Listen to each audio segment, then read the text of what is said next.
ಭಾರತ ಸರ್ಕಾರ ಏನಿದೆ ಪಾಕಿಸ್ತಾನದ ಮೇಲೆ ಇವತ್ತು ಸಿಂಧೂರ್ ಆಪರೇಷನ್ ಸಿಂಧೂರದ ಮೂಲಕ ಇವತ್ತು ಅಟ್ಯಾಕ್ ಅನ್ನ ಮಾಡ್ತಾ ಇರುವಂತದ್ದು ಮತ್ತು ನಿರಂತರ ಗಡಿಯಲ್ಲಿ ಇವತ್ತು ಒಂದು ಬಿಗುವಿನ ವಾತಾವರಣ ಇರುವಂತದ್ದು. ಈ ಕುರಿತಂತೆ ಮಾತಾಡಲಿಕ್ಕೆ ನಮ್ಮ ಜೊತೆಗೆ ಸಿಟಿ ರವಿ ಅವರಿದ್ದಾರೆ. ಎಸ್, ಸಿಟಿ ರವಿ ಅವರೇ, ಇವತ್ತು ದೊಡ್ಡ ರೀತಿಯಾದಂತಹ ಒಂದು ಪ್ರತೀಕಾರ, ಒಂದು ಉತ್ತರವನ್ನು ಇವತ್ತು ಭಾರತ ಸರ್ಕಾರ ಕೊಟ್ಟಿದೆ, ಮೋದಿ ಅವರ ನೇತೃತ್ವದಲ್ಲಿ ಕೊಟ್ಟಿದೆ. ಏನ್ ಹೇಳಿಕ್ಕೆ ಇಚ್ಛೆಪಡ್ತೀವಿ? ನೋಡಿ, ಈ ಸಿಂಧೂರಕ್ಕೆ ಭಾರತೀಯ ಪರಂಪರೆಯಲ್ಲಿ ವಿಶೇಷವಾದ ಮಹತ್ವ ಇದೆ.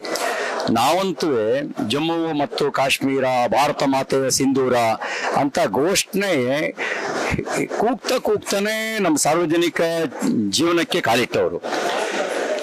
ಭಾರತ ಮಾತೆಯ ಸಿಂಧೂರವನ್ನು ಅಳಿಸಬೇಕು ಅಂತ ಬಂದಂತ ರಾಕ್ಷಸರನ್ನ ಸಂಹಾರ ಮಾಡಬೇಕಾಗಿರೋದು ಕಾಲದ ಅವಶ್ಯಕತೆ.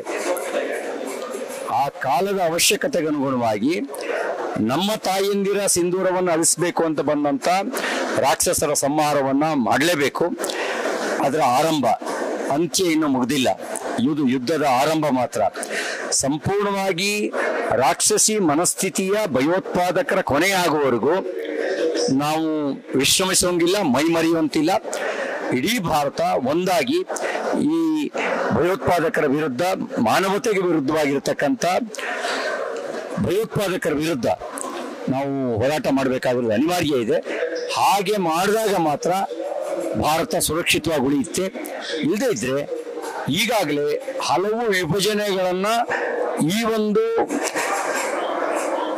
ಮಾನಸಿಕತೆ ಕಾರಣಕ್ಕೆ ಭಾರತ ಕಂಡಿದೆ.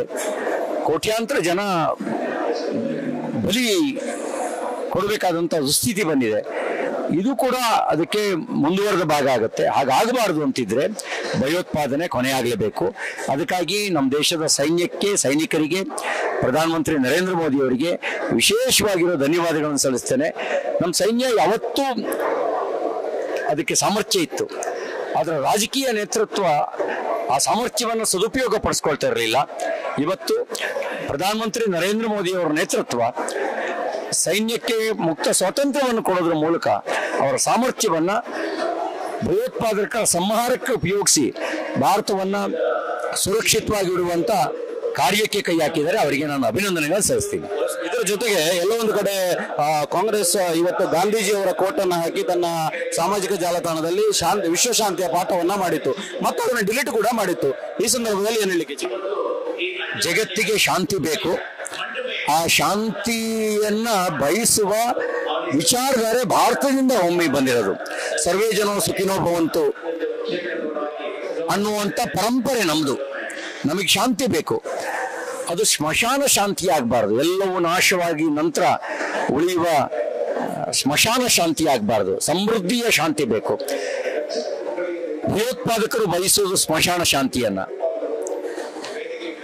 ನಮಗೆ ಆ ಸ್ಮಶಾನ ಶಾಂತಿ ಬೇಡ. ನಮಗೆ ಜನ ನೆಮ್ಮದಿಯಿಂದ, ಸಂತೋಷದಿಂದ, ಆನಂದದಿಂದ ಬದುಕುವಂತ ಶಾಂತಿ ಬೇಕು. ಆ ಶಾಂತಿ ಬೇಕು ಅಂದ್ರೆ ಭಯೋತ್ಪಾದಕರ ಕೊನೆಯಾಗಬೇಕು, ಭಯೋತ್ಪಾದನೆ ಕೊನೆಯಾಗಬೇಕು. ಕಟ್ಟ ಕಡೆಯ ಭಯೋತ್ಪಾದಕ ಇರುವವರೆಗೆ, ಭಯೋತ್ಪಾದಕರಿಗೆ ಪ್ರಚೋದಿಸುವ ವ್ಯವಸ್ಥೆ ಇರುವವರೆಗೂ ಶಾಂತಿ ನೆಲೆಸೋದಿಲ್ಲ. ಹಾಗಾಗಿ ಭಯೋತ್ಪಾದಕರಿಗೆ ಪ್ರಚೋದಿಸುವ ಮತಗ್ರಂಥಗಳು ಕೊನೆಯಾಗಬೇಕು. ಆಗ ಮಾತ್ರ ಭಯೋತ್ಪಾದನೆ ಕೊನೆಯಾಗುತ್ತೆ. ಧನ್ಯವಾದಗಳು ಸಿಟಿ ರವಿ. ಎಸ್, ಇದಿಷ್ಟು ಸಿಟಿ ರವಿ ಅವರ ಮಾತುಗಳು. ನಿಖರ ಸುದ್ದಿ, ಸದಭಿರುಚಿಯ ಕಾರ್ಯಕ್ರಮ. ನೀವು ನೋಡ್ತಾ ಇದ್ದೀರಾ ಕಹಳೆ ನ್ಯೂಸ್, ಸಮಾಜದ ಜಾಗೃತಿಗಾಗಿ ವಸ್ತುನಿಷ್ಠ ವರದಿ.